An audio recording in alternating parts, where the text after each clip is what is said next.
सहनौ भुनक्तु सह वीर्यं करवावहै तेजस्विनावधीतमस्तु मा विद्विषावहै। ओम शांति शांति शांति। सदाशिवसमारम्भां शङ्कराचार्यमध्यमाम् अस्मदाचार्यपर्यन्तां वन्दे गुरुपरम्पराम्। अज्ञानतिमिरान्धस्य ज्ञानाञ्जनशलाकया चक्षुरुन्मीलितं येन तस्मै श्रीगुरवे नमः। तस्मै श्रीगुरवे नमः।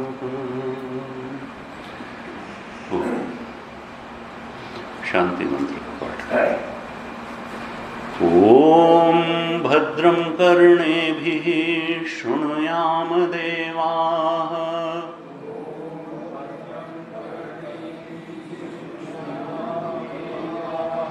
भद्रं पश्येमाक्षभिर्यजत्राः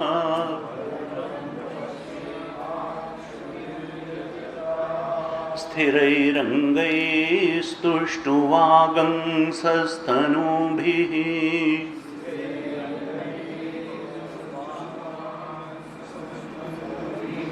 व्यशेम देवहितं यदायुः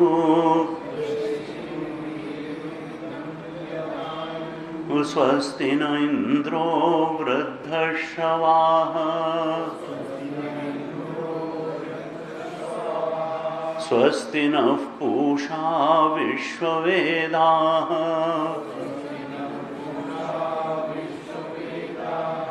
स्वस्ति नस्तार्क्ष्यो अरिष्टनेमिः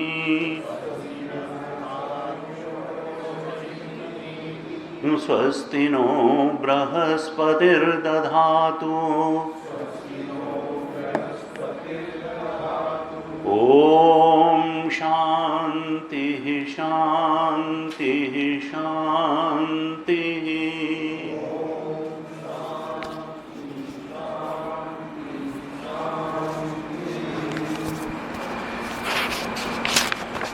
प्रथम मुंडक के दूसरे खंड के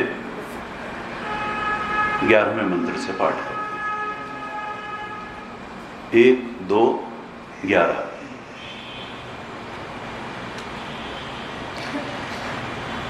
आप दोहराइए। तपः श्रद्धेये ह्युपवसन्त्यरण्ये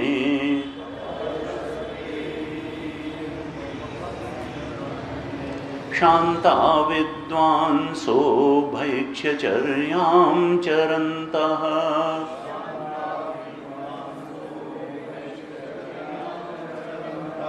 सूर्यद्वारेण ते विरजाः प्रयान्ति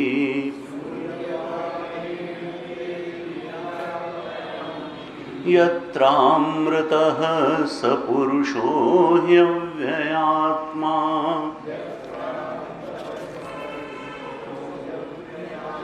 परीक्ष्य लोकान् कर्मचितान् ब्राह्मणः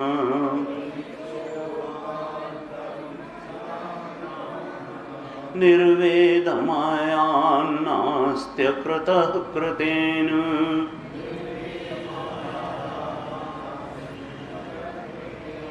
तद्विज्ञानार्थं स गुरुमेवाभिगच्छेत्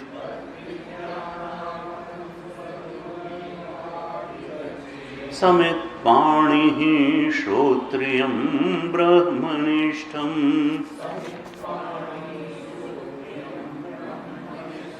तस्मै सविद्वानुपसन्नाय सम्यक्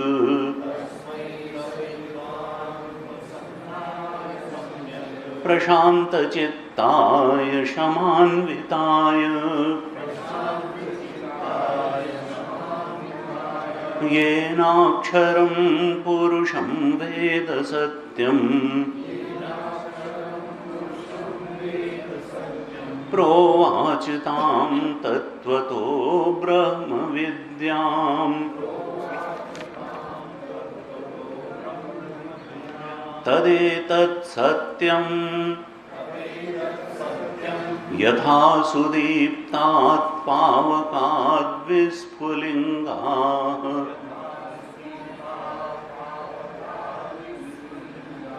सहस्रशः प्रभवन्ते स्वरूपाः तथाक्षराद् विविधाः सौम्यभावाः प्रजायन्ते तत्र चैवापि यन्ति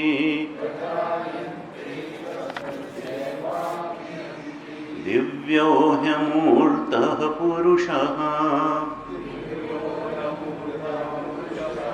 स बाह्याभ्यन्तरो यजः अप्राणो ह्यमनाः शुभ्रः ह्यक्षरात् परतः परः एतस्माज्जायते प्राणः मनः सर्वेन्द्रियाणि च खं वायुर्ज्योतिरापः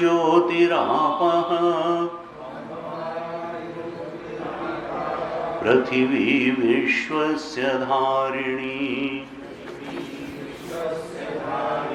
अग्निर्मूर्धा चक्षुषी चन्द्रसूर्यौ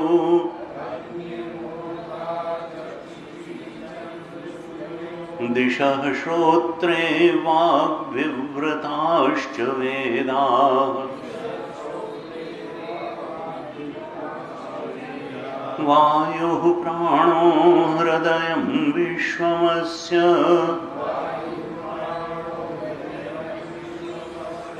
पद्भ्यां पृथिवी येषु सर्वभूतान्तरात्मा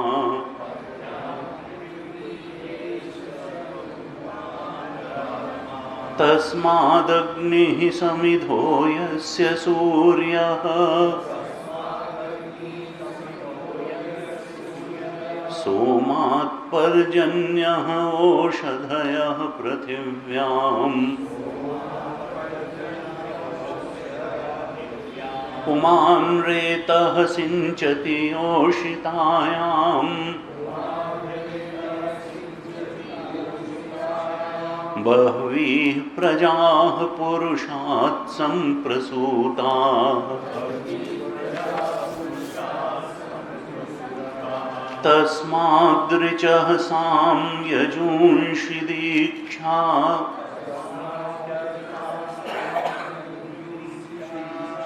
यज्ञाश्च सर्वे क्रतवो दक्षिणाश्च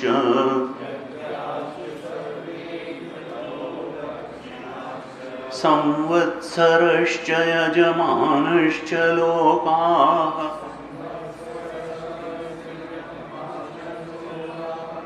सोमो यत्र पवते यत्र सूर्यः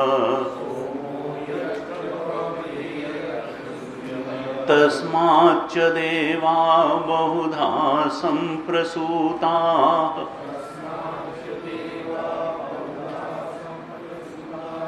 साध्या मनुष्याः पशवो वयांसि प्राणापानो व्रीह्यवो तपश्च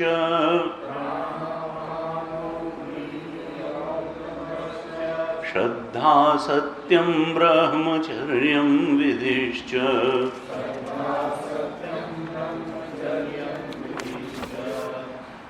सप्त प्राणाः प्रभवन्ति तस्मात् सप्तार्चिषः समिधः सप्त होमाः सप्त इमे लोका येषु चरन्ति प्राणाः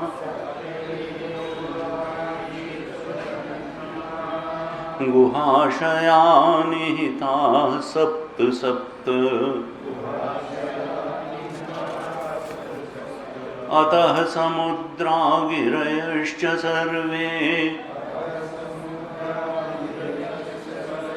अस्मात् स्यन्दन्ते सिन्धवः सर्वरूपाः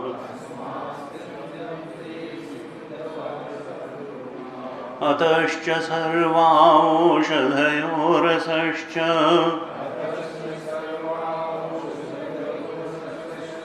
येनैष भूतैस्तिष्ठते ह्यन्तरात्मा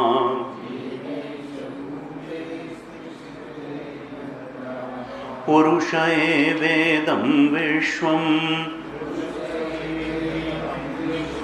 कर्म तपो ब्रह्म परामृतम् एतद्यो वेद निहितं गुहायाम् सो विद्या ग्रन्थिं विकिरतीह सौम्य।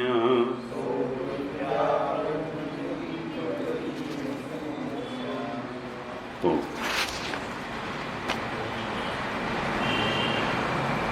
प्रथम मुंडक के दूसरे खंड पर हम विचार कर रहे थे। कल हमने प्रथम मुंडक के दूसरे खंड के 12वें मंत्र पर थोड़ी चर्चा की थी। इसके पहले थोड़ा हमने सिंहावलोकन किया था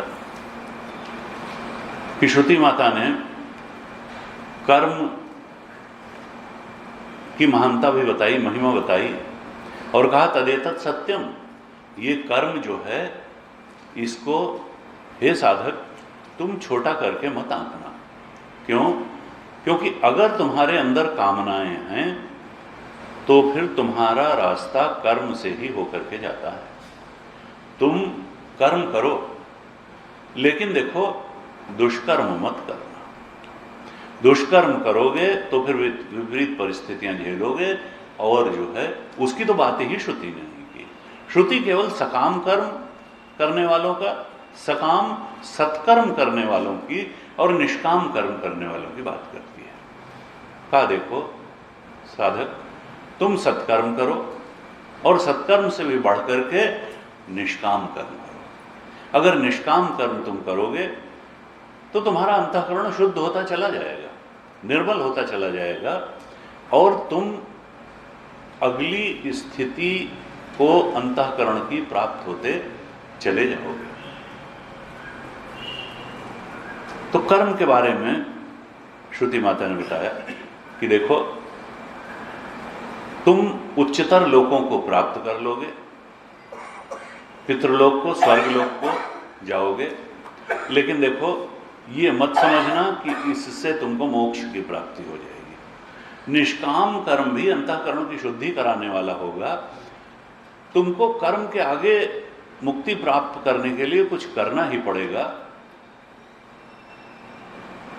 पहले कर्म की महिमा बताई, फिर कर्म के बारे में कल हमने जैसी चर्चा की थी भर्त्सना की, क्योंकि कर्म सारा अविद्यायाम अंतरे वर्तमाना ही होता है। अविद्या के अंतर्गत ही कामना आती है और कामना से कर्म होता है। तो ये कर्म का क्षेत्र तो अविद्या के अंतर्गत ही है, या दूसरे शब्दों में पहले मुंडक के पहले खंड के में जो दो कैटेगरी बताई थी अंगिरस ने, कहा ये अपर विद्या के ही अंतर्गत है। अपर विद्या के ही अंतर्गत सारा कर्म है, लेकिन इसको करना पड़ेगा। अगर कामना है तो फिर सत्कर्म और निष्काम कर्म के रास्ते साधक तुमको आगे बढ़ना पड़ेगा। और फिर जब अंतःकरण निर्मल शुद्ध होता जाएगा, उपासना में भी गहराई मिलेगी। कहा दूसरे स्टेज में तुमको उपासना में उतरना होगा। उपासना को हल्के में मत लेना, लेकिन उपासना की सीमा भी जान लेना। कहा तपः श्रद्धे ये हुकवसंत अरण्य, 11वें मंत्र में उपासना के बारे में बताया था कि देखो शांता विद्वांसो भैक्षचर्याम चरंता, तुमको शांति मिल जाएगी और तुम सूर्य द्वारेण ये विरजा प्रयांति, तुम सूर्य द्वार से गमन करोगे। जब ये शरीर छूटेगा तो तुम उत्तरायण मार्ग से जाओगे, दक्षिण मार्ग से नहीं जाओगे, अर्थात स्वर्गलोक पितृलोक तक ही तुम्हारी गति नहीं होगी। कहाँ जाओगे? यत्रामृतः स पुरुषो ह्यव्य आत्मा, जहां वो हिरण्य गर्भ रहता है, ब्रह्मा जी के लोक में जाओगे और वहां ब्रह्मा जी के साथ सृष्टि पर्यंत रहोगे। ऐसे बताया कि देखो उपास कर्म के मार्ग पर चलोगे, यहां भी अच्छे रहोगे और स्वर्ग और पितृलोक आदि प्राप्त होंगे। उपासना के मार्ग पर चलोगे तो थोड़ा और जीवन में शांति मिलेगी, सुख मिलेगा, और यह देह छूटने के बाद भी जो सर्वोच्च लोक है ब्रह्मलोक, ठीक से उपासना कर ली तो ब्रह्मलोक की भी प्राप्ति हो जाएगी, जहां पर तुम आनंद पूर्वक रहोगे। और फिर सृष्टि के अंत में जब ब्रह्मा जी कार्यमुक्त होंगे एक प्रकार से, जो क्योंकि सृष्टि रचना का कार्य मिला है, तब वो तुम्हें उपदेश करेंगे और उनके उपदेश से तुम भी मोक्ष को प्राप्त करोगे। लेकिन डिले हो जाएगा मोक्ष, ब्रह्मलोक में रहने सृष्टि पर्यंत तुम उसको टालोगे जरूर। श्रुति माता क्या कहना चाहती हैं? सत्कर्म से बड़ा निष्काम कर्म, निष्काम कर्म से ऊपर उपासना। लेकिन उपासना से भी बाद क्या होना चाहिए कि तुम उस उपासना को इतनी गहराई से कर सको कि तुमको भगवान की परता बर्दाश्त न हो। पर रूप में भगवान की उपलब्धि अब हमको नहीं चाहिए, हमको तो तत्व रूप में उनका दर्शन चाहिए। केवल मुरली बजाने माखन चोरी वाला हमको नहीं चाहिए, हमको तो उनका जो सही स्वरूप है वो चाहिए। हमको तो उनका जो तत्व रूप है, जो ब्रह्म रूप है, जो आत्म रूप है, उस रूप से एकाकारता चाहिए। इससे नीचे जब भक्त संतुष्ट नहीं होता है तब फिर ज्ञान की परिधि शुरू होती है। भक्ति और सत्कर्म निष्काम कर्म करते करते एक स्थिति आएगी जब व्यक्ति के अंदर सहज जिज्ञासा होगी कि जिसकी हम उपासना करते हैं, पूजा करते हैं, जो प्रार्थनाओं को पूरी कर देता है, ऐसे उस भगवान का वास्तविक स्वरूप क्या है। और ये जिज्ञासा उसको गुरु के चरणों में ले जाती है। कल हमने चर्चा की 12वें मंत्र में, कहा परीक्ष लोकान, जब लोक की जैसे जैसे भक्ति का रस आता है, निष्काम कर्म का रस आता है, अंतःकरण की शुद्धि का रस आता है, वैसे वैसे व्यक्ति की विषय पर निर्भरता कम होती चली जाती है। जो गूंगे मीठे फल को रस, अंतर मन ही भावे, मेरो मन अनंत कहाँ सुख पावे। संसार का परीक्षण होने लगता है। संसार के सुखों को एक परीक्षक के भाव से जब देखता है साधक, तब उसको ये भोग उसके सामने अपनी असलियत खोल देते हैं कि देखो हम अपना रूप छिपाए हुए थे, लेकिन हम वैसे नहीं हैं जैसे हम दिखते हैं। कल हमने इस पर विस्तार से चर्चा की थी।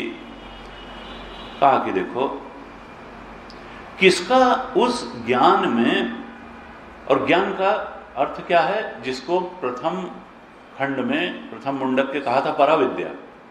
पराविद्या में अभी तक दोनों अपराविद्या के ही अंतर्गत बताए, उपासना भी अपराविद्या में है और कर्म भी अपराविद्या में है। लेकिन पराविद्या के अंतर्गत अधिकार किसका है? वो तो विरक्त का ही अधिकार है। जो निर्वेदम आयात, जिसको निर्वेद अर्थात वैराग्य प्राप्त हो गया है, जो विरक्त है, ऐसे विरक्त का अधिकार है।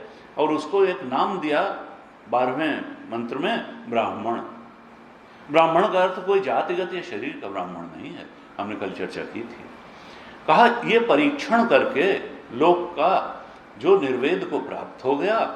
और यहां शब्द श्रुति ने क्या किया, निर्वेदम आयात, एक आयात शब्द दिया।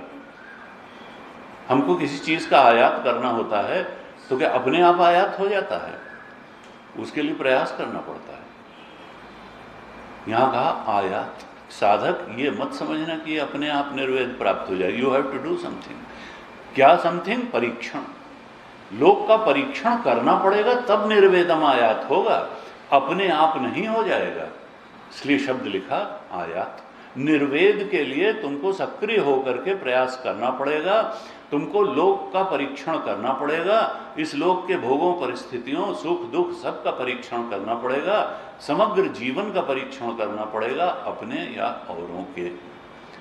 कहा ऐसे परीक्षण करोगे तो निर्वेद आएगा जीवन में, और तुम्हारी संज्ञा क्या हो जाएगी? तुम्हारी संज्ञा ब्राह्मण की हो जाएगी।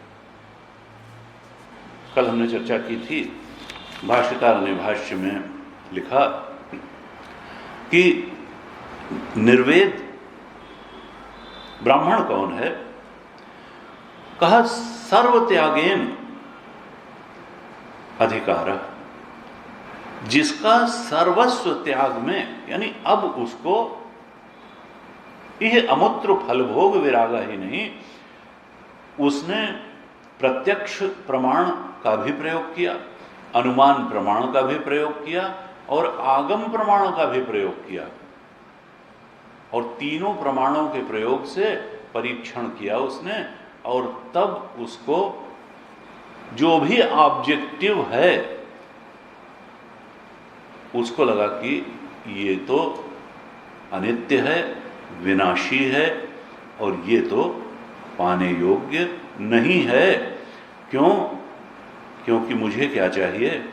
हमें तो अभयम शिवम नित्यम पद चाहिए। जो अभय पद है, नित्य है, कल्याणकारी है, वही पद चाहिए। और कल हमने चर्चा की थी, भाष्यकार ने उस पद के लिए 5-6 विशेषण दे दिए। नित्यम कूटस्थम अमृतम अभयम अचलम ध्रुवम।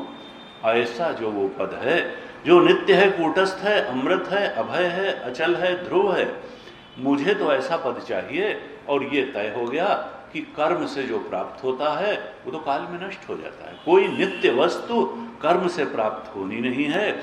इसलिए मुझे तो अकृतम, जो कृत न हो, बनाई हुई स्थिति न हो, जो साधन साध्य न हो। कल हमने चर्चा की थी, उन्होंने कहा वैराग्य किससे होगा? साध्य साधनत्वात्। गुरु जी इसमें पढ़ाते समय मंत्र को प्रश्न करते थे कि भाई साध्य साधन जो है वो तो कहां तक जाएगा? साधन से जो कुछ भी साध्य होगा उस सब से शंकराचार्य जी ने कहा वैराग्य होना चाहिए। ये इस मंत्र का अर्थ है। अस्मात् साध्य साधन रूपात् सर्वस्मात् संसाराद् विरक्तस्य परस्याम विद्याम अधिकार प्रदर्शनार्थम इदम उच्यते। कहा तो साध्य साधन रूप जो संसार है ये कहां से कहां तक होगा? तो कहा भाई कर्म तो साधन होता है और कर्म से किसी साध्य की प्राप्ति होती है। अर्थात कर्म के साधन से जो जो कुछ पाया जा सकता है, साध्य है, उस सब से वैराग्य हो, ये अधिकारित्व बताया। कर्म द्वारा जो जो कुछ, उससे आपको उसमें आकर्षण न हो, उसमें आसक्ति न हो। कर्म से प्राप्त होने वाले, क्योंकि कर्म साधन है, उसका जो भी साध्य है वहां पे आपको अपना लक्ष्य न दिखे। और फिर आती उपासना कर्म के बाद। तो उपासना में क्या साधन है? भक्ति साधन ही तो है। भक्ति साधन है, भगवान साध्य है। इस परिभाषा पर अगर रखेंगे तो भक्ति और भगवान जो है ये भी साधन और साध्य की ही परिधि में आएंगे। भक्ति साधन है। तो क्या श्रुति माता ये कहना चाहती हैं कि भक्ति छोड़ दो, भगवान को भी छोड़ दो? तो फिर वो पूछते थे, फिर कहते कि भाई तुम लोग बताओ, कौन कहे कि भक्ति छोड़ दो और भगवान छोड़ दो? तो उन्होंने कहा कि साहब आप ही बताओ। उन्होंने कहा हम तो नहीं कहेंगे कि भक्ति छोड़ो और भगवान को छोड़ो। भक्ति और भगवान को छोड़ने को कौन कहेगा। लेकिन अब तुम ये देखो कि इसका आशय क्या है। कहा देखो इसका आशय यही है कि भक्ति और भगवान को नहीं छोड़ना है, लेकिन भक्ति की पराकाष्ठा ही जाकर के ज्ञान हो जाती है जब जो हमारा साध्य है वो पर रूप से बर्दाश्त ही ना हो, जब उसके बारे में जिज्ञासा हो जाए कि भाई ये सत्य तत्व स्वरूप इसका है कैसा, और आत्म रूप से पाने की उसको जिज्ञासा हो जाए, उत्कंठा हो जाए, तो वो तुमने भगवान को और भक्ति को छोड़ा नहीं है, बल्कि अगली स्टेज में तुम चले गए हो। अगली स्टेज में चले गए हो भगवान के सही स्वरूप को, जो वास्तविक स्वरूप है, तात्विक स्वरूप है, उसको समझने के लिए अब तुम गुरु की शरण में गए हो। ये भगवान को और भक्ति को छोड़ना नहीं है, ये भक्ति के उच्चतर स्वरूप में प्रवेश है और भगवान के सत्य स्वरूप में प्रवेश है। ये कोई छोड़ना नहीं है। इसीलिए बार बार गीता में कहा जाता है मद भक्तिम लभते पराम। अभी हम चर्चा करेंगे इस पर। बार बार कहते हैं गीता में अनेक अनेक श्लोक इस प्रकार के आते हैं जहां पर कहा कि भक्ति से उस पुरुष की प्राप्ति हो जाती है। 8वें अध्याय का 22वां श्लोक है। कहा पुरुषः स परः पार्थ भक्त्या लभ्यस्त्वनन्यः यस्यांतः सर्वभूतानि येन सर्वमिदं ततम्। गीता जी में कहा पुरुषः स परः पार्थ भक्त्या लभ्यस्तु अनन्यः।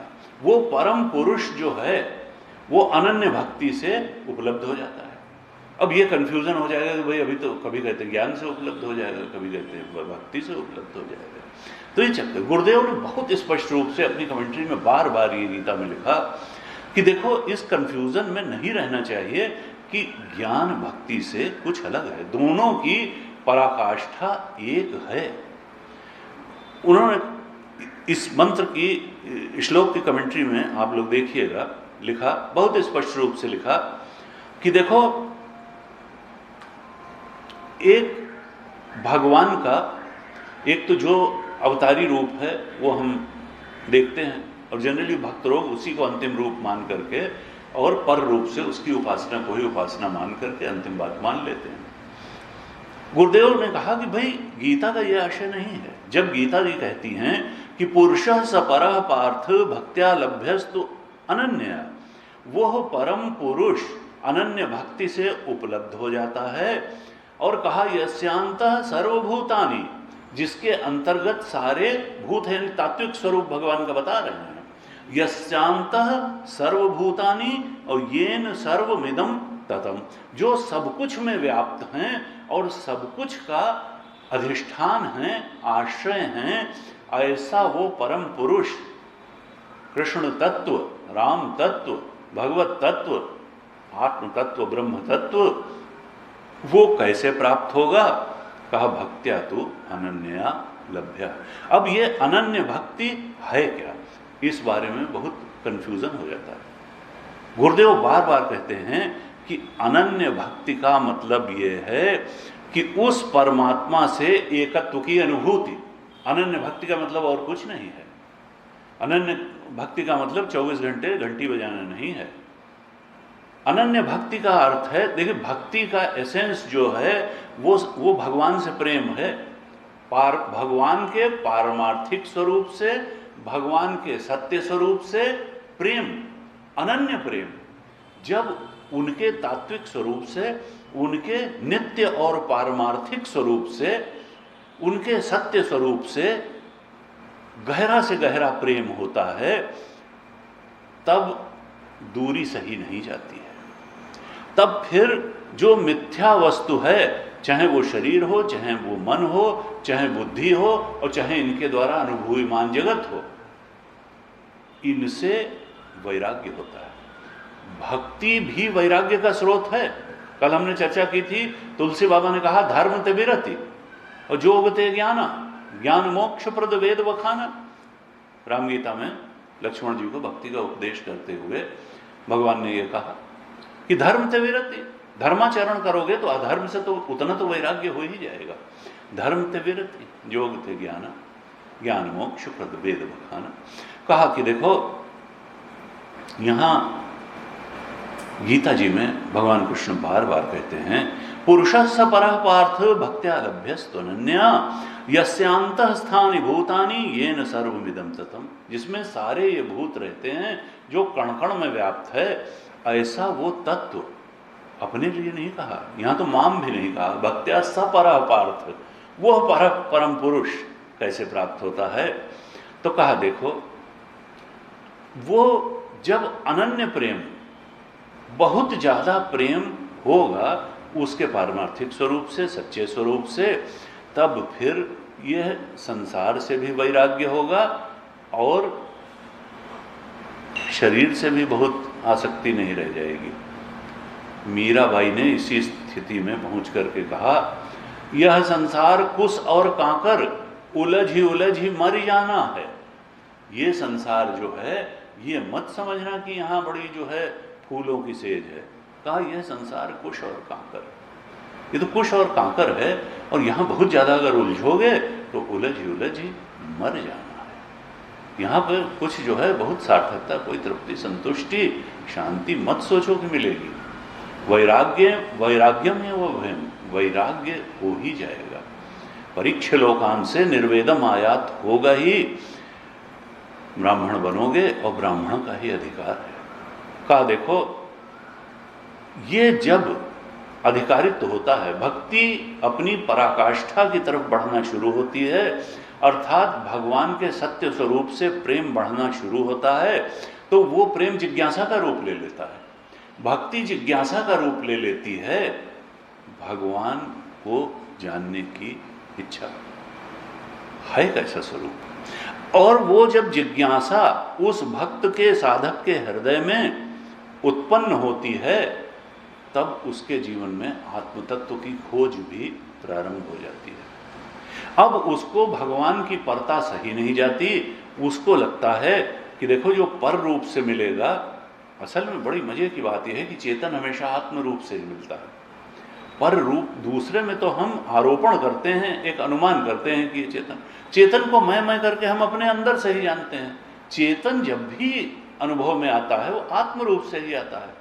पर रूप से जो अनुभव में आता है असल में वो जड़ होता है। पर रूप से जड़ ही अनुभव में आएगा, चेतन आत्म रूप से ही अनुभव में आता है।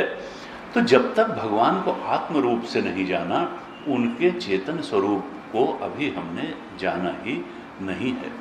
गुरुदेव कहते हैं कि देखो, ऐसा जिज्ञासु भक्त, आर्तो जिज्ञासु अर्थार्थी ज्ञानी च भरतर्षभ, जब प्रेम बढ़ता है, दूरी सही नहीं जाती, तो वो भक्त जो पहले अर्थ और अर्थार्थी था, अब जिज्ञासु भक्त बन जाता है।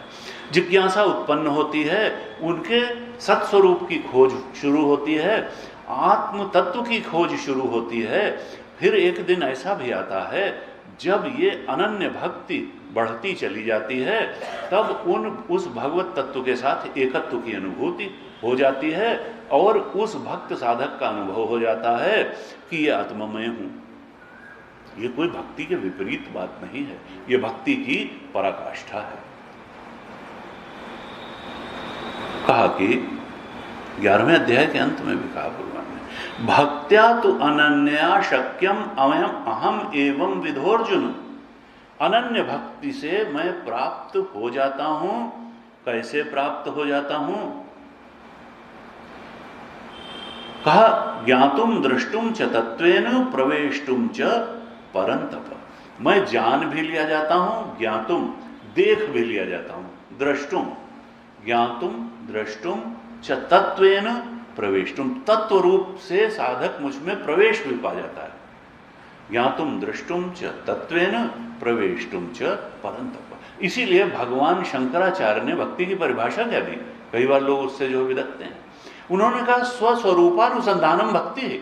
स्वरूप के अनुसंधान से बढ़ करके और कोई भक्ति ही नहीं है। इसको यह मत समझो कि भक्त की विपरीत कोई बात है। उन्होंने विवेक चूड़ामणि में भक्ति की परिभाषा ही यही दी। पराभक्ति क्या है? स्वस्वरूपानुसंधानम भक्ति, अपने स्वरूप का अनुसंधान, ये बहुत उच्च स्तर की भक्ति है। और इसका परिणाम, सत्परिणाम क्या आता है कि भगवान को आत्म रूप से भक्त प्राप्त कर लेता है। उसकी अनुभूति हो जाती है कि भगवान तो हमारे स्वरूप ही हैं, हमारे आत्मा के रूप में बैठे हुए हैं। ये परत्व तो हमेशा के लिए मिट जाता है, और जब आत्म रूप से पा लिया तो विछोह की कोई बात ही नहीं है, फिर अभी और यहीं मुक्ति होती है, सद्यो मुक्ति हो जाती है। ये भी जान लेता है भक्त गुरु के आशीर्वाद से कि ये आत्मा ही जगत का अधिष्ठान है। 11वें अध्याय के जो श्लोक हमने भी बताया, लास्ट का श्लोक है, लास्ट बट वन, 54 श्लोक। भक्त्या तो अनन्या शक्य अहम एवं विधोर्जुन ज्ञातुम दृष्टुम च तत्वेन प्रवेष्टुम च परंतप। 11वें अध्याय के 54वें श्लोक में गीता में भगवान ने कहा, वहां भी कहा कि अनन्या भक्त्या अहम एवं विधोर्जुन शक्यम ज्ञातुम दृष्टुम प्रवेष्टुम। जान भी सकते हो, देख भी सकते हो और मुझ में प्रवेश भी कर सकते हो, अर्थात मुझसे एकत्व की अनुभूति भी कर सकते हो। गुरुदेव ने कहा, ये भगवान कहना क्या चाहते हैं? ज्ञातुम का अर्थ क्या है? जाना कैसे जाता है? वही वेदांत। उन्होंने कहा, देखो वेदांत में कहा कि ज्ञान का एकमात्र स्रोत है श्रवण। श्रोत्रिय ब्रह्मनिष्ठ के मुख से श्रवण करना ही ज्ञान का स्रोत है, और किसी प्रकार से सत्य का ज्ञान हो नहीं सकता है। यानी भगवान का इशारा किधर है ज्ञातुम में, कि जाओ और श्रोत्रिय ब्रह्मनिष्ठ के गुरु के चरणों में बैठ करके श्रवण करो। द्रष्टुम, दर्शन सत्य का कैसे होगा? मनन से ही होगा। श्रवण करो, मनन करो। और प्रवेष्टुम कैसे होगा? निधिध्यासन से ही होगा, ध्यान लगाने से होगा। उस नॉलेज पे meditate on that knowledge gained by श्रोत्रिय ब्रह्मनिष्ठ सदगुरु। यानी भगवान इशारा वही श्रवण मनन निधिध्यासन की तरफ कर रहे हैं, और इसको भक्ति की संज्ञा दे रहे हैं कि ज्ञान भी हो जाएगा, दर्शन भी हो जाएगा, प्रवेश भी हो जाएगा। लेकिन इसका मूल क्या है कि परमात्मा से जब परम प्रेम होगा, पूर्ण तादात्म्य हो जाएगा, तो यही पराभक्ति है। पूर्ण तादात्म्य हो जाना, मैं वह परमात्मा तो मेरा आत्म रूप ही है, वही तो बैठा हुआ था। कहा यही यह बोध, यही पराभक्ति है, और असल में यही पराज्ञान थी। ज्ञान ही भक्ति है नहीं कछु भेदा, उभय हरि भव संभव खेद। असल में पराकाष्ठा पर पहुंच करके ज्ञान भी वही हो जाता है, भक्ति भी वही हो जाती है। यही पराभक्ति है, अनन्य भक्ति है। इसके बारे में कोई संदेह नहीं रहना चाहिए। तो हम चर्चा कर रहे थे, कल हमने 12वें मंत्र पर चर्चा की थी। तो इसमें 3 शब्द बड़े महत्वपूर्ण थे। एक तो परीक्षलोकान, परीक्षण बहुत आवश्यक है। परीक्षण जब होगा तो निर्वेदम आयात हो जाएगा, वैराग्य होगा, और फिर स्थिति क्या होगी? उस साधक की स्थिति ब्राह्मण की हो जाएगी। आनंदगिरी महाराज ने इस मंत्र पर जब टीका लिखी तो कहा, ब्राह्मण का अर्थ क्या है? उन्होंने स्मृति से एक श्लोक कोट किया और कहा, देखो ब्राह्मण वही है जिसकी बुद्धि सात्विक हो, सत्व प्रधान हो, और गहरे विश्लेषण में समर्थ हो।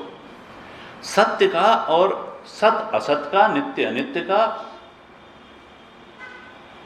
विश्लेषण करने में समर्थ हो, मर्म का भेदन करने में बुद्धि समर्थ है। ऐसी बुद्धि ब्राह्मणी बुद्धि है। बुद्धि ब्राह्मण, आप जानते हैं गीता जी में भी ब्राह्मण के जो कर्म बताए हैं उसमें कोई फिजिकल कर्म तो बताए ही नहीं। यानी ब्राह्मण का जो मापदंड है वो बुद्धि से ही है। बुद्धि कैसी है?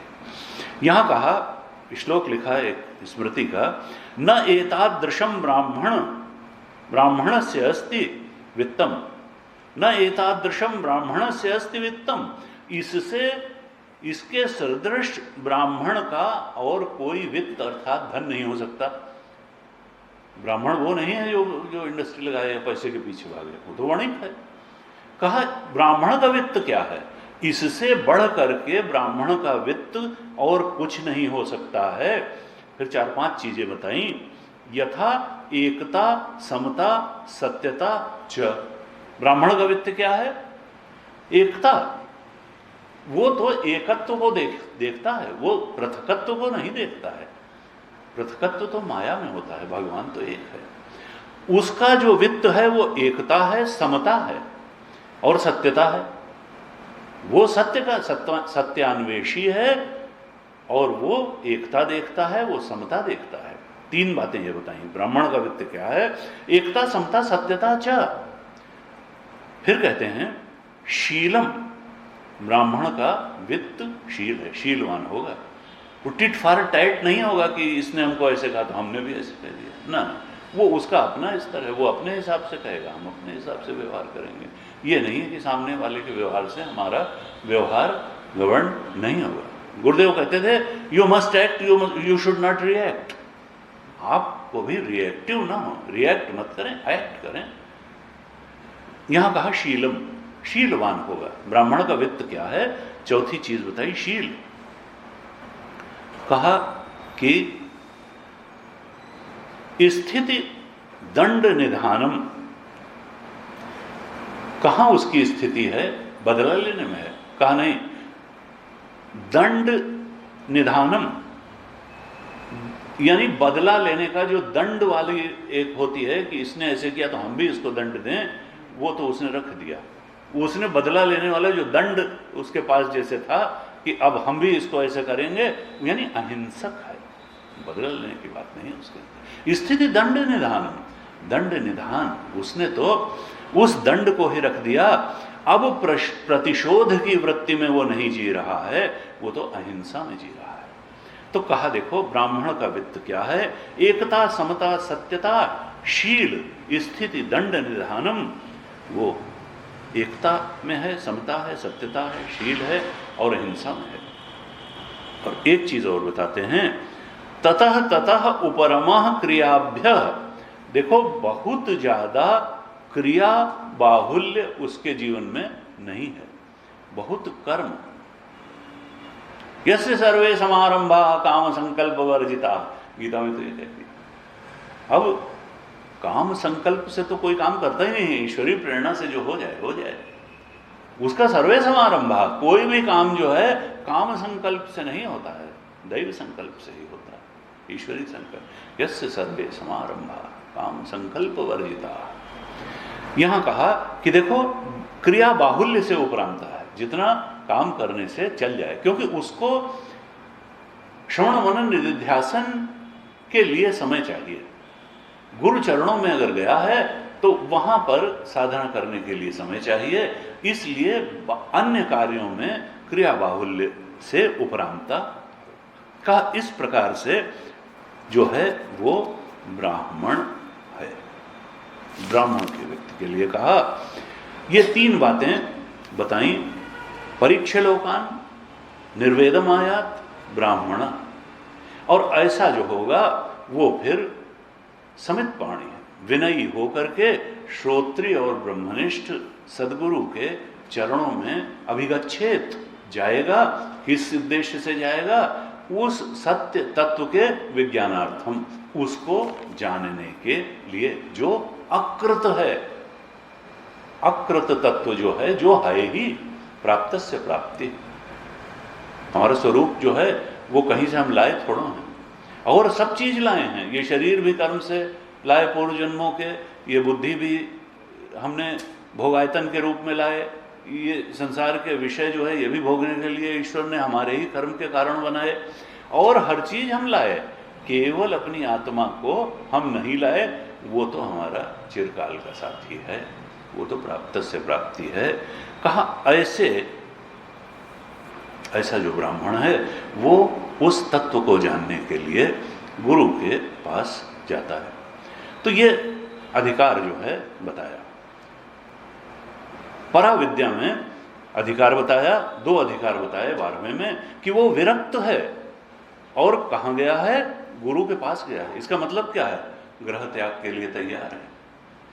ये नहीं कहा कि ट्यूशन लगा लो। गुरु जी कहते थे भाई एक ब्रह्मज्ञानी को भी बुलाओ, दो इनको भी 5-10 हज़ार रुपया रोज आके थोड़ा थोड़ा जो है सुनाओ भाई, हैं? कहते थे भाई हाँ थोड़ा वेदांत सुनाओ, हमारे पास समय। उनका ऐसे नहीं चलेगा, ऐसे ब्रह्म ज्ञान नहीं होगा। कहा कि देखो वो कैसा है, विरक्त है और ग्रह त्यागी है, ग्रह त्याग करने के लिए तैयार है, गुरु के पास जाने के लिए तैयार है। अब यहां पर कहा 13वें मंत्र में क्या कहते हैं, तस्मै स विद्वान उपसन्नाय सम्यक प्रशांत चित्ताय शमान्विताय येना अक्षरम पुरुषम वेद सत्यम प्रोवाचिताम तत्वतो ब्रह्म विद्या। कहा सा विद्वान, वो जो गुरु है, जो श्रोत्रिय ब्रह्मनिष्ठ है। तस्मै का अर्थ क्या है, उस पास में गए हुए शिष्य। तस्मै जो निर्वेदम आयात है, जिसका परीक्ष लोकान हो चुका, जिसकी बुद्धि ब्राह्मणी हो गई, तस्मै ऐसे उस निर्वेदम आयात वाले शिष्य को सविद्वान, वो श्रोत्रिय ब्रह्मनिष्ठ क्या करे, प्रोवाच उपदेश करे। उपदेश करे नहीं, यहां पर कहा प्रोवाच, इसका अर्थ है सीधा सीधा कि उसने उपदेश कर दिया, ऐसे उसको उसने उपदेश कर दिया। तस्मै सविद्वान प्रोवाच, ऐसे उस अधिकारी शिष्य को उस श्रोत्रिय ब्रह्मनिष्ठ सद्गुरु ने उपदेश कर दिया। श्रुति ने यह नहीं कहा कि उपदेश करे, क्योंकि एक इसमें ये वेदांत का सिद्धांत है कि ब्रह्मज्ञानी को कोई कर्तव्य नहीं रहता है। श्रुति भी ब्रह्मज्ञानी के लिए कर्तव्य का निर्देश नहीं कर सकती है। कहा यस्तु आत्मरतिरेव स्यात् आत्मतृप्तश्च मानव आत्मन्येव च संतुष्टः तस्य कार्यं न विद्यते। उसके लिए तो कोई कर्तव्य ही नहीं रह जाता है।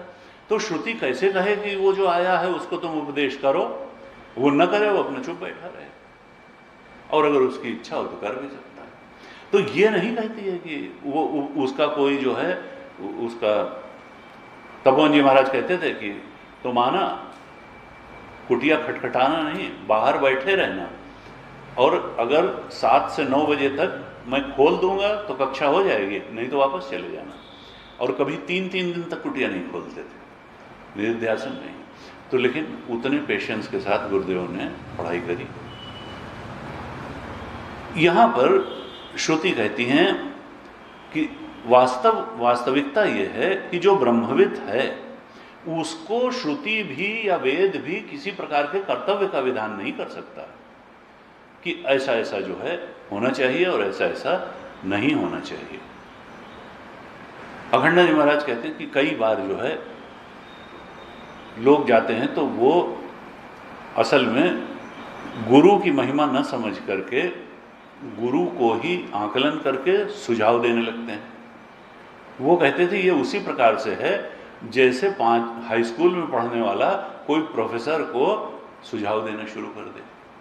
कैसे जो है वो असेस ही नहीं कर पाएगा, सुझाव क्या देगा। उनका एक बनारस में थे विशुद्धानंद जी। विशुद्धानंद जी ब्रह्मज्ञानी संत थे, लेकिन उनका तरीका ये था कि बड़े ठाट बाट से रहते थे। खूब बड़ा मकान बढ़िया लेविशली बना हुआ, और ये तो एक पहले की बात होगी, राजा साहब, तब राजा महाराज कोई राजा साहब आए और उन्होंने कहा कि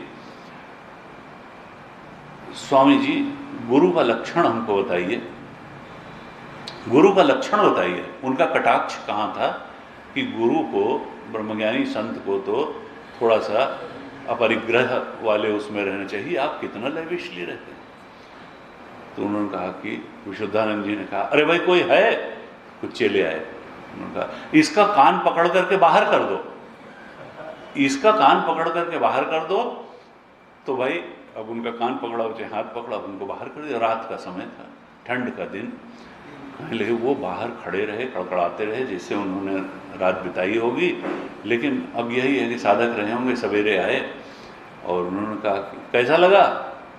उन्होंने कहा लक्षण मालूम पड़ा,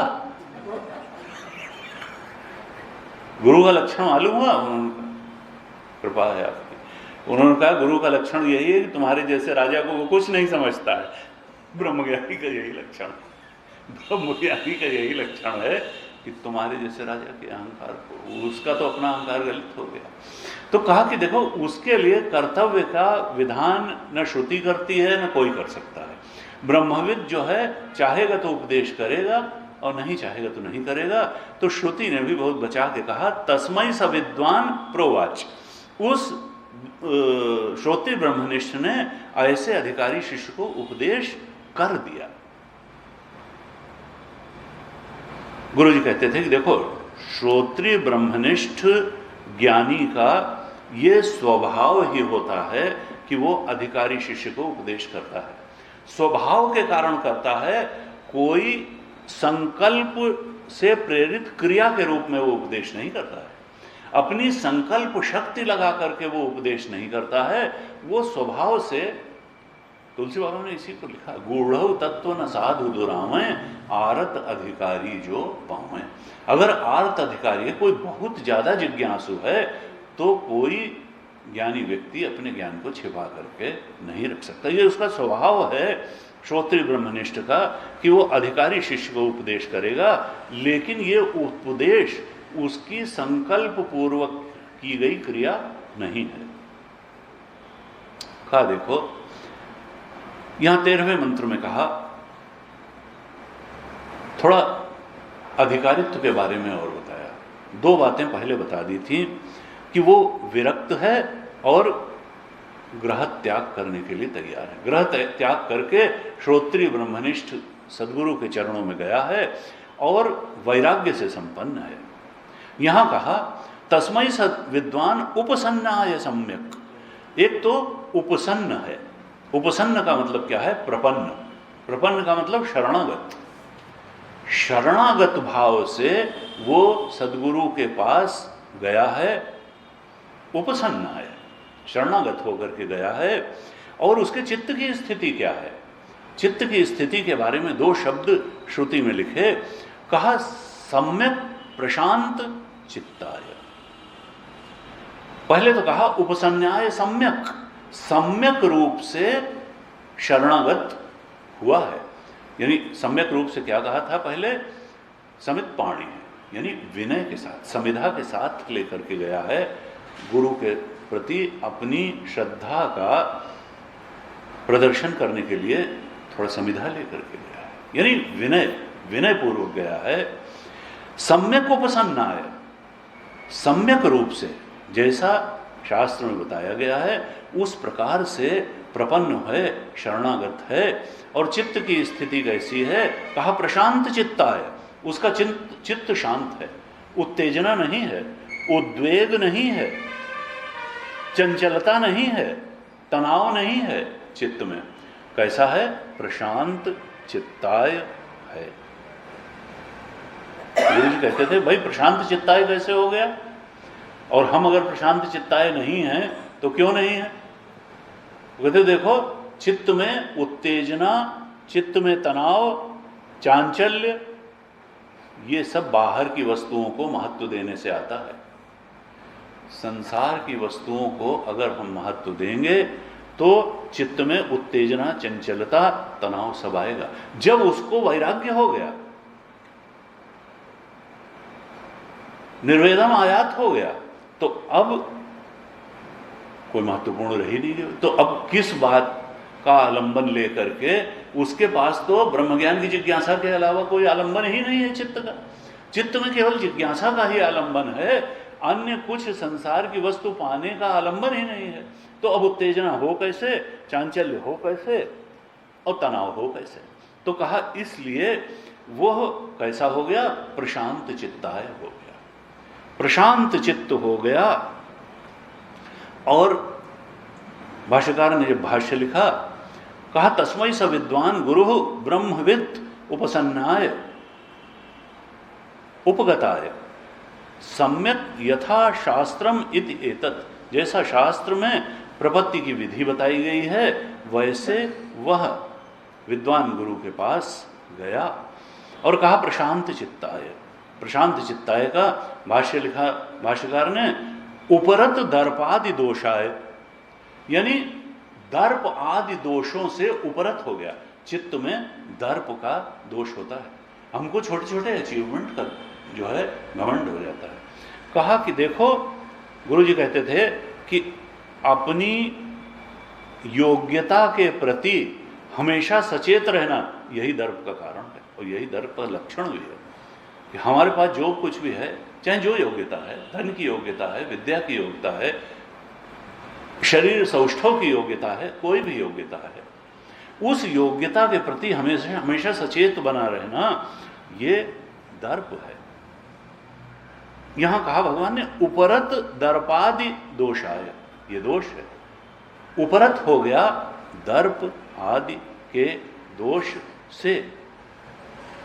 कहा अगर ये सचेत है तो अस्मिता क्लेश को जागृत कर देता है।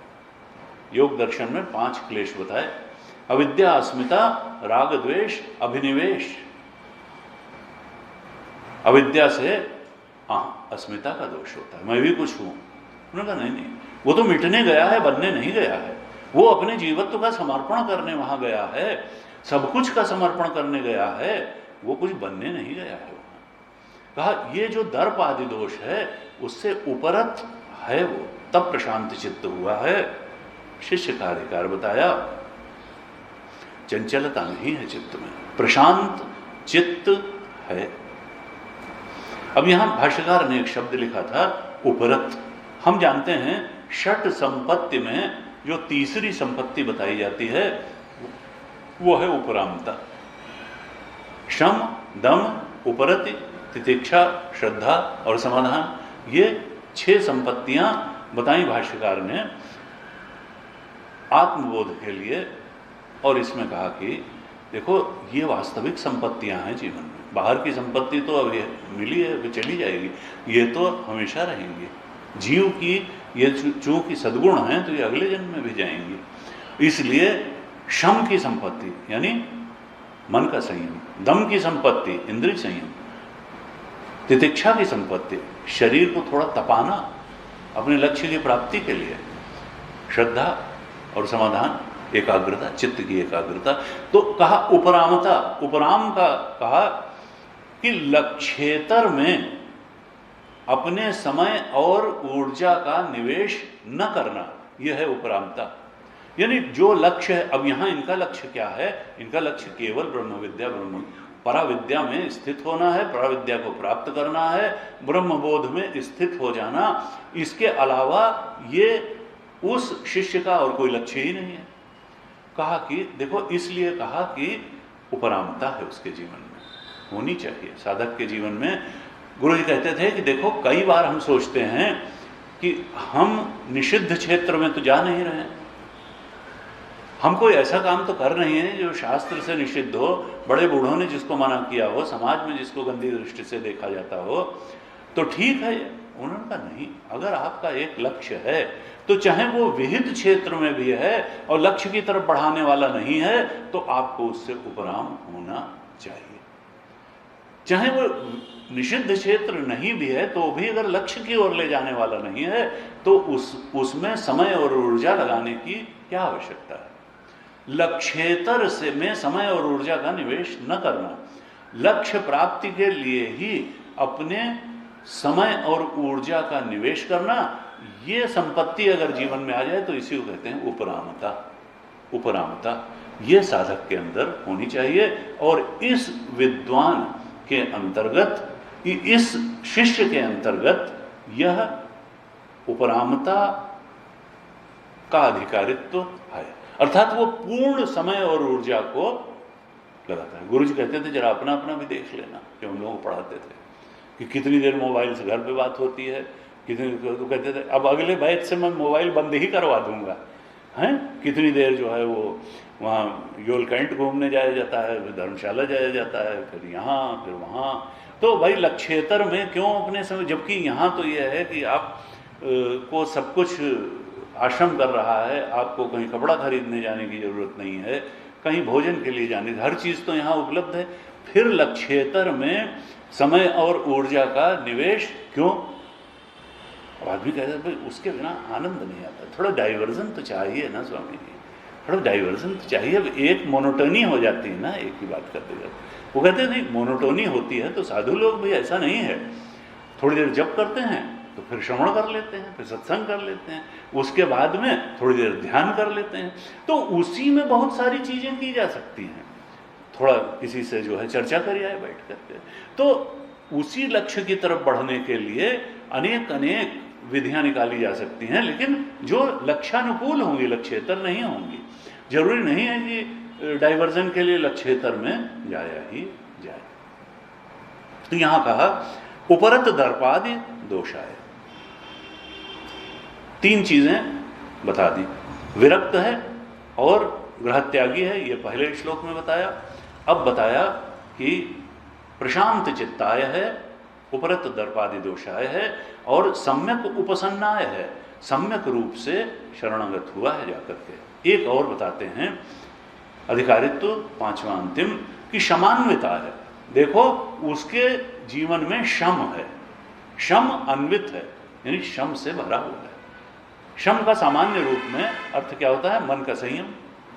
मन का संयम, और दम का मतलब होता है इंद्रिय संयम, मन का संयम। यहां भाष्यकार ने जब भाष्य लिखा तो शमान्विताय का अर्थ किया बाह्य इंद्रिय उपरमेण।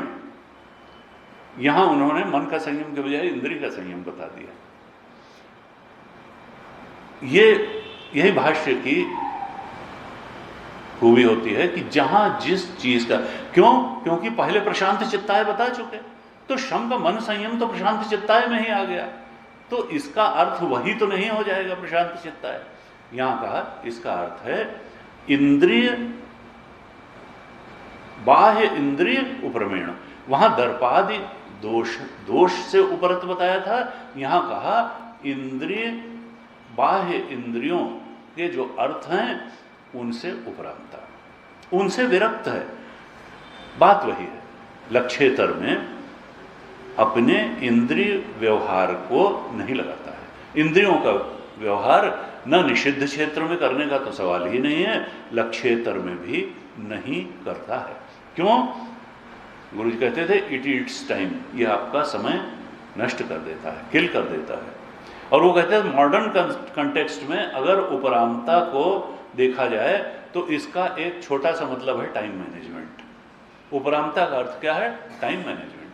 कोई समय हमारा दिन में इधर उधर व्यर्थ काम में न जाए, अच्छा टाइम मैनेज, यही उपरामता है साधक के लिए भी और संसार में भी जो काम हाथ में लेते हैं उसके लिए। तो कहा तस्मै स विद्वान उपसन्नाय सम्यक प्रशांत चित्ताय शमान्विताय। यहां जो है साधक का विकास दिखा रहे हैं। वो कहां से कहां तक पहुंचा? परीक्ष लोकान से उसने शुरू किया था और उपसन्नाय सम्यक तक वो पहुंच गया। परीक्ष लोकान से शुरू होते होते उपसन्नाय सम्यक तक पहुंच गया, विद्वान सदगुरु की शरणागति तक पहुंच गया। लेकिन शुरुआत कहां से हुई थी? परीक्ष लोकान से। ऐसा शिष्य कैसे दिखाई देगा? तो क्वालिटीज बताई, प्रशांत चित्ताय, क्षमान्विताय। अब इसको क्या करेंगे? येन अक्षरम पुरुषम वेद सत्यम। वो श्रोत्रिय ब्रह्मनिष्ठ सद्गुरु ऐसे इस अधिकारी शिष्य को अक्षर पुरुष का उपदेश करेंगे। अक्षरम पुरुषम वेद सत्यम, वो जो क्या है, ये अक्षर पुरुष का उपदेश करेंगे। वो कैसा है? वो क्या असत्य है? नहीं। एक तदेतत सत्यम कर्म के लिए भी कहा था, सत्य कामा के लिए तो कर्म जो है सत्य था, लेकिन यहां सत्यम पारमार्थिक सत्य है। ये जिस सत्य का उपदेश करेंगे वो कर्म वाला सत्य नहीं, सत्य कामा का सत्य नहीं है। ये क्या है? ये सत्य कैसा है? परमार्थ स्वभाव का है। 3 तरह के सत्य होते हैं, ऐसे समझाने के लिए। सत्य तो एक ही है, सत्य तो 3 तरह के होंगे नहीं, लेकिन समझाने के लिए कहते हैं कि देखो, एक प्रातीतिक सत्य है, एक व्यावहारिक सत्य है और एक पारमार्थिक सत्य है। प्रातीतिक सत्य क्या है? कि जो प्रतीति मात्र है लेकिन वहां है कुछ नहीं। जैसे मरीचिका का जल आकाश की नीलिमा, वहां पे कुछ है नहीं लेकिन प्रतीति तो है ही, नीलिमा दिखाई तो दे ही रही है, लेकिन कहीं ढूंढेंगे जाएंगे मिलेगी नहीं, ना मरीचिका में जल मिलेगा। तो ये तो हुआ प्रातीतिक सत्य। और एक होता है व्यावहारिक सत्य। लहर में जल है और लेकिन लहर क्या करेगी, आपने कह दिया कि हम तो लहर को मानते ही नहीं, लेकिन लहर जब सुनामी ले आएगी तब आपको मानना पड़ेगा कि लहर का भी जो है कोई अस्तित्व है। तो लेकिन पारमार्थिक अस्तित्व नहीं है, व्यावहारिक अस्तित्व है। भाई घड़ा मिट्टी है, घड़े का कोई पारमार्थिक अस्तित्व नहीं है, वहां पे मिट्टी ही तत्व है, लेकिन अब मिट्टी में ना अनाज रख सकते हैं ना पानी रख सकते हैं। तो घड़ा जो है व्यावहारिक सत्य है, लहर जो है व्यावहारिक सत्य है, प्रातीतिक नहीं है। लेकिन आकाश में नीलिमा या मरीचिका का जल ये प्रातीतिक सत्य है, वहां कुछ है ही नहीं। और तीसरा आता है पारमार्थिक सत्य, कि जगत जो है सत हरिभजन जगत सब सपना, ये जगत में जो कुछ भी है ये सब मिथ्या है, ये कोई पारमार्थिक सत्य नहीं है। पारमार्थिक सत्य तो आत्मा ही है। यहां पे ये नाक्षरम पुरुषम वेद सत्यम, वो किस सत्य का उपदेश करेंगे, कहा जो वास्तव में ही सत्य है उसका उपदेश करेंगे। वो प्रातीतिक सत्य और व्यावहारिक सत्य इससे नहीं मतलब है। यहां पे कामना पूर्ति के लिए तदेतत सत्यम, जो सत्य कामा का सत्य था, कामना की पूर्ति करना कर्म के द्वारा, वो वाला नहीं है। यहां पर कहा सत्यम तदेव परमार्थ स्वभावात्, ये परमार्थ स्वभाव वाले सत्य का उपदेश करेंगे। और फिर भाष्यकार ने इसके 3 लक्षण बता दिए। कहा उस सत्य के 3 लक्षण क्या हैं, कहा तद अक्षरम, वो कैसा है, वो अक्षर है, अर्थात उसका क्षरण नहीं होता। संसार में तो हर चीज क्षरण होती है और नष्ट हो जाती है। हमारा शरीर क्षरण होता है, हमारा मकान है क्षरण होता है, धीरे धीरे नष्ट हो जाता है। यहां संसार में सब चीज क्षरण है, वो क्या है, उसका क्षरण नहीं होता है, वो तो जैसी की तैसी बनी रहती है, हमेशा चमचम वो आत्मदेव चमकते रहते हैं, उनमें क्षरण की कोई बात नहीं है। इसीलिए उनको कहा अक्षर। एक लक्षण बताया उस सत्य का कि अक्षर है, क्षरण नहीं है। दूसरा कहते हैं अक्षत है। अक्षत का अर्थ यह है, क्षत का मतलब होता है क्षति पहुंचा दी, चोट पहुंचा दी। अक्षत का मतलब है जिसको चोट ना पहुंचाई जा सके, हैं? हाँ, अक्षत है, उसको चोट नहीं पहुंचा जा सकती है। गीता जी में कहा उसको जो है शस्त्र काट नहीं सकता है, पानी गीला नहीं कर सकता है, अग्नि जला नहीं सकता है, कहा वो अक्षत है, किसी प्रकार से उसको चोट ही नहीं पहुंचाई जा सकती है। अक्षर है, अक्षत है, और कहा अक्षयत्वाच्च, और अक्षय भी है। अक्षर है, अक्षत है और अक्षय है। अक्षय कौन होता है, जिसका नाश न हो वो अक्षय। अक्षय उसको कहते हैं जिसका नाश ही न हो, अर्थात न तो उसमें क्षरण होता है, न उसको चोट पहुंचाई जा सकती है, न उसका नाश होता है। ये 3 लक्षण बताए उस सत्य के। ऐसे उस पारमार्थिक सत्य का उपदेश वो श्रोत्रिय ब्रह्मनिष्ठ सद्गुरु इस अधिकारी शिष्य को करता है। इस अक्षर के लक्षण पहले भी एकदम शुरू में श्रुति बता चुकी है। पहले मुंडक के पहले खंड के 6ठे मंत्र में और 7वें मंत्र में आपको याद होगा, यत्तद अदृश्यम अग्राह्यम अगोत्रम अवर्णम अचक्षुश्रोत्रम तद अपाणिपादम नित्यम विभुम सर्वगतम सुसूक्ष्मम तदव्ययम यद्भूत योनिम परपश्यन्ति धीरा। 12 लक्षण बताए थे, हमने चर्चा की थी। और कहा था यथोर्ण नाभि सृजते गृह्णते, कैसे सृजते और गृह्णते होता है, जैसे मकड़ी जाला बुनती है इत्यादि। तो 12 लक्षण 6ठे मंत्र में पहले खंड के बताए थे। ऐसे उन 12 लक्षणों वाले पुरुष का उपदेश ये श्रोत्रिय ब्रह्मनिष्ठ करते हैं अधिकारी शिष्य को। लेकिन कैसे करते हैं, फिर याद रखना है, स्वभावतः करते हैं। उन पर कोई कर्तव्य का आरोपण नहीं कर सकता है। स्वभाव ही है कि वो उपदेश करते हैं। ज्ञानी गुरु शिष्य के संदर्भ में ऐसा उपदेश करता ही। और तुलसी बाबा ने कहा असल में उसका यही कार्य है। उनका नकली गुरुओं से सावधान रहना। उनका हरय शिष्य धन शोक न हरई, सो गुरु घोर नरक मह परई। ऐसे भी गुरु हैं कि शिष्य की जेब पे ही जिनकी निगाह रहती है। कहा हरय शिष्य धन और शोक न। गुरु जो है तरत शोकम आत्मविद, अगर आत्मज्ञान कराने में समर्थ है तो शोक के पार करा देगा शिष्य को।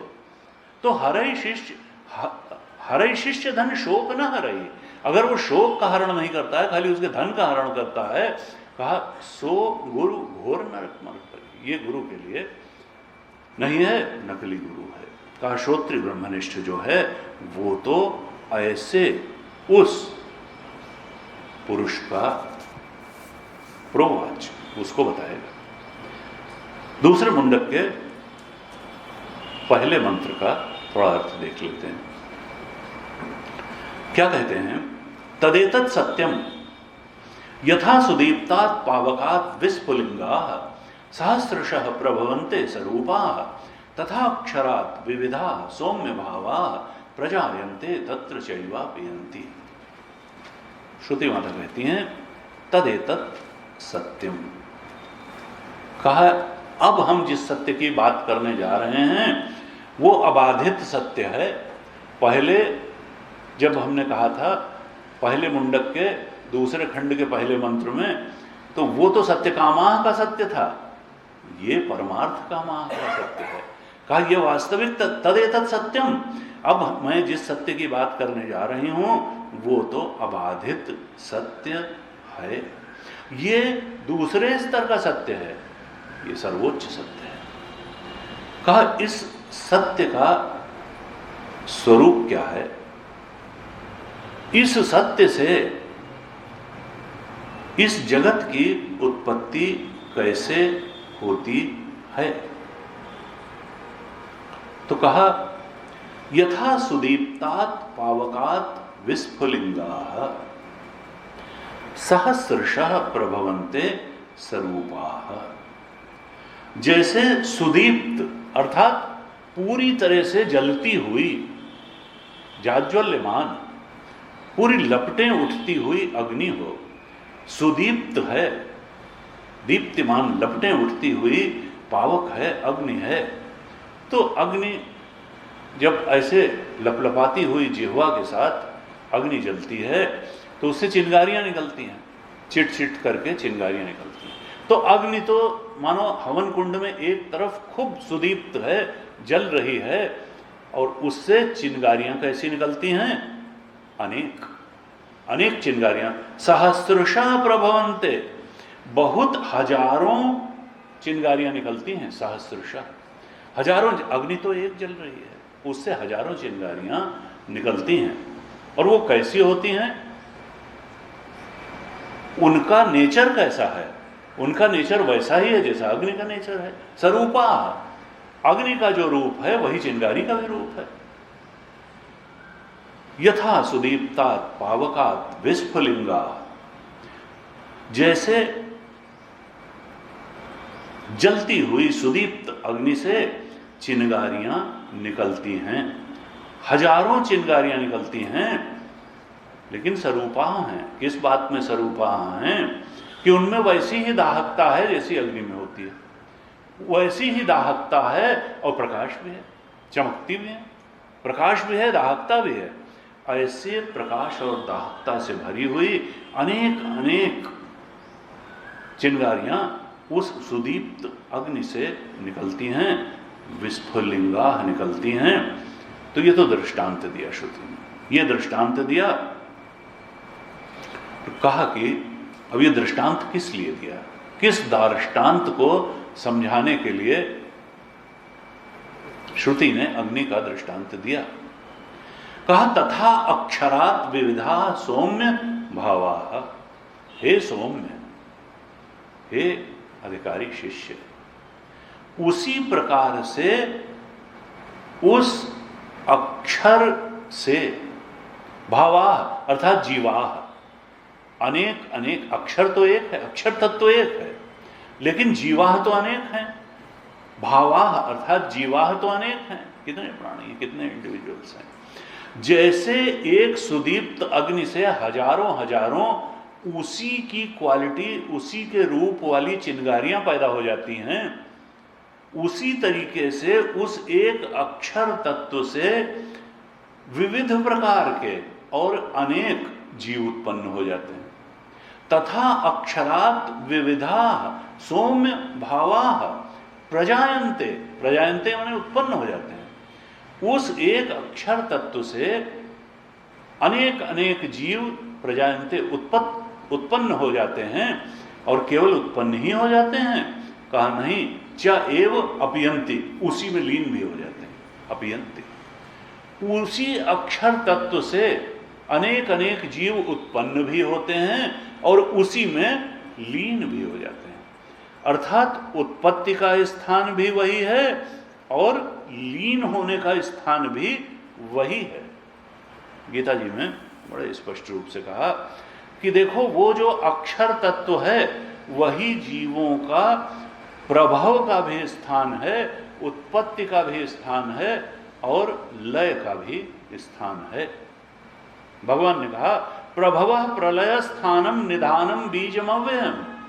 प्रभवम प्रलय स्थानम, मैं ही प्रभव का स्थान हूं, मैं ही प्रलय का स्थान हूं। उत्पत्ति स्थान भी मैं हूं और लीन होने का स्थान भी मैं हूं। और निधानम बीजम अव्ययम, जब वो प्रकट नहीं है, बीज रूप में है, तो वो भी वो मुझ में ही रहते हैं। अर्थात अधिष्ठान रूप से, सत्य रूप से तो मैं ही हूं, मैं ही प्रभव स्थान हूं, मैं ही प्रलय स्थान हूं। निधानम बीजम अव्ययम भी मैं ही हूं। ये मंत्र इस प्रकार से उस अक्षर तत्व के बारे में बताता है। क्या कहना चाहते हैं कि जो अधिष्ठान है वो एक है, वो भगवत तत्व जो है वो एक है, वो सच्चिदानंद तो एक है। जैसे एक ही अग्नि से अनेक अनेक चिंगारियां पैदा होती हैं, चिंगारी अग्नि से अलग तो कुछ नहीं है, उसी से उत्पन्न हुई है। उसी प्रकार से सच्चिदानंद ब्रह्म से इस जीव की उत्पत्ति होती है। लेकिन है क्या, जब उससे उत्पत्ति हुई है तो यह भी सच्चिदानंद स्वरूप ही होगा, इसमें वैसा ही सच्चेतन आनंद, लेकिन ये अपने स्वरूप को भूल जाता है। क्यों? क्योंकि जो उत्पत्ति होती, देखिए चिंगारी जो है, कहा कि इसमें हम आगे कक्षा में चर्चा करेंगे, बड़ा विवाद है इस मंत्र को लेकर के। रामानुजाचार्य जी कहते हैं इसमें जो है, इसमें तो स्वगत भेद का प्रतिपादन किया गया है श्रुति द्वारा। शंकराचार्य जी इस बात को नहीं मानते हैं। उनका कहना रहता है कि देखो, गीता में कहा ईश्वर अंश जीव अविनाशी चेतन, वो तो उसमें कहा, गीता जी में कहा कि मम वांशो जीव लोके जीव भूता सनातना। वो कहते हैं, देखो कहा मेरा अंश है जीव, 15वें अध्याय, मम वांशो जीव लोके जीव भूता सनातना। उन्होंने कहा मिथ्या थोड़ा कहा, जीव को सनातन कहा है, ऐसे ऐसे थोड़ा थोड़ा वो कह देते। तो यहाँ पे क्या कहा, वो कहते हैं कि देखो बूंद का अलग है और जल का अलग है। ठीक है, तो बूंद में तुम डूब थोड़ा सकते हो, बूंद का जो है चाहे जल में समष्टि में डूब सकते हो। चिंगारी जो है उसका लक्षण भले वही हो, दाहकता हो, प्रकाश हो, लेकिन उसका प्रभाव तो अलग है। चिंगारी जो है वो उतनी प्रभाव में थोड़े होती है जैसे कि सुदीप्त अग्नि होती है। ऐसे तमाम तरीके की बात हम इन पर चर्चा करेंगे। लेकिन यहाँ पे मंत्र क्या बताना चाहता है कि देखो, जैसे सरूपा, श्रुति ने सरूपा कहा, श्रुति ने कहा कि रूप अलग नहीं है, एकदम उसका नेचर वही है चिंगारी का जो अग्नि का है, जीव का नेचर वही है जो अक्षर का है। अगर अक्षर तत्व सच्चिदानंद रूप है तो भावाह जीवाह भी सच्चिदानंद स्वरूप ही हैं, वहीं से उत्पन्न होते हैं और वहीं लीन हो जाते हैं। देखिए दृष्टांत होता है, चिंगारी जो है जाकर के अग्नि में नहीं लीन होती है, ये हमको ध्यान रखना। वो केवल उसका वो पक्ष लेना है दृष्टांत का जो साम्यांश है। हमको एकदम से नहीं कि पीपर पात सरिस मन डोला, तो कहा कि मन जो है तिकोना है और हरा है और ये सब नहीं। जो साफल्यम। तो वहां पे केवल यह है स्वरूपाह कहा, जैसे अग्नि और चिंगारी स्वरूपा होती हैं, ऐसे ही जीव और वो अक्षर क्या है, स्वरूपाह है। सच्चिदानंद ब्रह्म से सच्चिदानंद जीव की ही उत्पत्ति होती है, और बस उस बोध में प्रतिष्ठित होने की प्रक्रिया क्या होगी, ये हम भाष्यकार ने बहुत अच्छा भाष्य इस पर लिखा है, और आगे के मंत्र भी उसी पर प्रकाश डालते हैं। हम क्रमशः इस पर चर्चा करेंगे आज ही तक। ओम पूर्णमदः पूर्णमिदं पूर्णात् पूर्णमुदच्यते पूर्णस्य पूर्णमादाय पूर्णमेवावशिष्यते। ओम शांति शांति शांति। हरि ओम। श्री गुरुभ्यो नमः। हरि ओम।